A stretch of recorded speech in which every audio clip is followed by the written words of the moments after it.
কড়াইতে গরম জলের সঙ্গে 1 কাপ সুজি আর তার সঙ্গে 10 টাকার প্যাকেটের টক দই ব্যবহার করলে সন্ধেবেলা স্ন্যাক্সের জন্য একটা দুর্দান্ত রেসিপি চটজলদি কিন্তু বানানো যায়। বাচ্চারা সন্ধেবেলায় বায়না করলে অথবা হঠাৎ কিছু মুখরোচক খেতে ইচ্ছা করলে বাইরের কোনো আনহেলদি খাবার না এনে আজকের এই সুস্বাদু রেসিপিটা অবশ্যই একবার হলো বাড়িতে বানিয়ে দেখতে পারো। তো সবার প্রথমে গ্যাস ওভেনে একটা ফ্রাই প্যান বসিয়ে তারপর দিচ্ছি পরিমাণ মতন কিছুটা জল। আমি এখানে প্রায় 1 কাপ মতন জলটাকে দিয়েছিলাম। জলটাকে দিয়ে হাই ফ্লেমে খুব ভালো করে গরম করে তারপরে দিচ্ছি এরকম মেজারিং কাপ মেপে 1 কাপ সুজি। ওজন হিসাবে এখানে প্রায় 75 গ্রাম সুজি রয়েছে।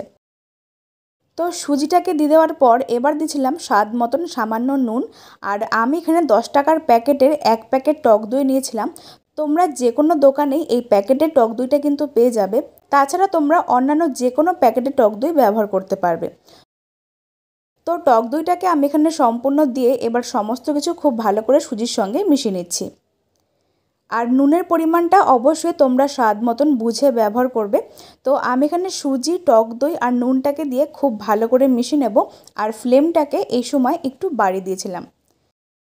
আর বন্ধুরা, তোমরা অবশ্যই আমাকে ঝটপট কমেন্টে জানাও যে আজকের রেসিপি তোমরা কে কোন জায়গা থেকে দেখছো, তাহলে আমি তোমাদের প্রত্যেকের কমেন্টে ধন্যবাদ জানাতে পারবো।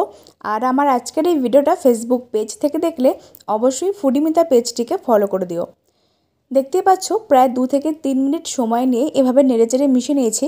আর ধীরে ধীরে কিন্তু সুজিটা জলটাকে টেনে নিয়ে এরকম একটা ডো আকারে পরিণত হবে। এই অবস্থায় ফ্লেমটাকে বন্ধ করে দিয়েছিলাম। তারপরে মিশ্রণটাকে একটা বড় পাত্রের মধ্যে নামিয়ে নিতে হবে।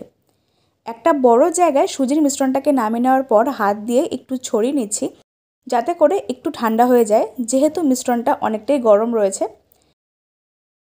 তো 5 মিনিট পর এটা যখন একটু হালকা ঠান্ডা হবে তখন এর মধ্যে অ্যাড করতে হবে কুচানো কারি পাতা।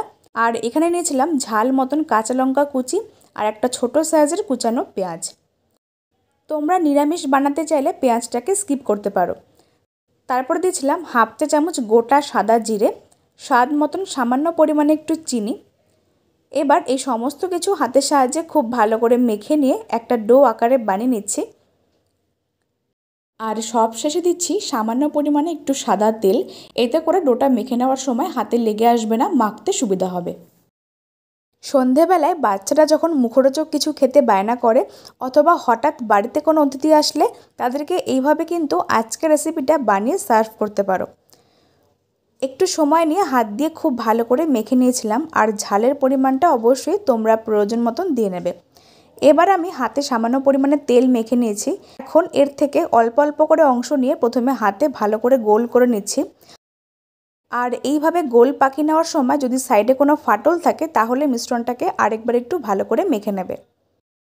তো আমি এখানে হাতে তেল মাখিয়ে নিয়ে এইভাবে অল্প করে অংশ নিচ্ছি, তারপরে খুব ভালো করে গোল করে তারপরে একটা আঙুল দিয়ে মাঝখানটা এভাবে ফুটো করে নিচ্ছি। এতে করে কি হবে, যখন এগুলো ভাজা হবে তখন কিন্তু প্রপারভাবে সব দিকটা ভাজা হবে আর মাঝখানে কাঁচা থাকবে না। তাই আমি এখানে এভাবে একটা আঙুলের সাহায্যে মাঝখানটা ফুটো করে নিয়েছিলাম। দেখতে কিন্তু অনেকটাই ডোনাটের মতন লাগছে, খেতে কিন্তু দুর্দান্ত লাগে। এখানে তোমাদের সুবিধার জন্য আরও একটা বানিয়ে দেখাচ্ছি। ওই একই রকম করে হাতে কিছুটা সুজির অংশ নিয়ে খুব ভালো করে গোল পাকিয়ে নিতে হবে প্রথমে। তারপরে একটু চ্যাপটা করে নিয়ে একটা আঙুলের সাহায্যে মাঝখানটা ফুটো করে দেবো। দেখতে পাচ্ছ বন্ধুরা, কত সহজে কিন্তু কাজটা তৈরি করে নেওয়া যায়। জাস্ট হাতে একটু সামান্য পরিমাণে তেল লাগিয়ে নেবে, হলে কিন্তু কোনোভাবে হাতে লেগে আসবে না। এইভাবে সবকটা সুজির রেসিপি বানিয়ে নিয়েছিলাম। তারপর এগুলোকে ভেজে নেওয়ার জন্য গ্যাস ওভেনে একটা কড়াই বসিয়ে দিয়েছিলাম। তারপর দিয়েছিলাম পরিমাণ মতন সাদা তেল। তেলটাকে খুব ভালো করে গরম করে ফ্লেমটাকে মিডিয়ামে করে দিয়েছিলাম। তারপরে একে একে 4টে সুজির বড়াগুলোকে দিয়ে নিচ্ছি। গ্যাসের ফ্লেমটাকে মিডিয়ামে করে দিয়ে একটু সময় নিয়ে উল্টে পাল্টে ভেজে নিচ্ছি, যতক্ষণ না পর্যন্ত বড়াগুলো একটা সুন্দর কালার আসছে। প্রায় 5 থেকে 6 মিনিট সময় নিয়ে এইভাবে উল্টে পাল্টে ভেজে নিয়েছিলাম। আর দেখো কত সুন্দর কিন্তু একটা কালারও চলে এসেছে। এইভাবে আমরা সবগুলো বড়া ভেজে নিয়ে একটা প্লেটে তুলে নিচ্ছি। আর এই সুজির বড়াগুলো কিন্তু একটু সময় নিয়ে ভাজবে, তাহলে কিন্তু পুরোপুরি ভাজা হবে আর খেতেও কিন্তু ভালো হবে। সবগুলো সুজির বড়া একই রকম করে ভেজে নিয়ে একটা প্লেটে সার্ভ করে নিয়েছিলাম। আর এরকম করে রেসিপিটা বানিয়ে নিয়ে তোমরা যে কোনো চাটনি অথবা সাম্বার এসব দিয়ে কিন্তু পরিবেশন করতেই পারো। বাদামের চাটনি অথবা পুদিনা ধনেপাতার চাটনি এসব দিয়ে পরিবেশন করলে কিন্তু খেতে আরও বেশি দুর্দান্ত লাগবে। বন্ধুরা, আমার আজকের এই রেসিপিটা তোমাদের কাছে কেমন লাগলো সেটা কিন্তু আমাকে অবশ্যই কমেন্টে জানাতে পারো। রেসিপিটা ভালো লাগলে লাইক, কমেন্ট আর শেয়ার করতে ভুলো না। আজকের ভিডিও ফেসবুক পেজ থেকে দেখলে ফুডিমিতা পেজটিকে ফলো করে দিও। ইউটিউব থেকে দেখলে চ্যানেলটিকে সাবস্ক্রাইব করে পাশে বেল আইকনটা প্রেস করতে ভুলো না। তো চলো আজকের মতন এখানে বিদায় নিচ্ছি। তোমরা সকলে খুব ভালো থেকো। ধন্যবাদ।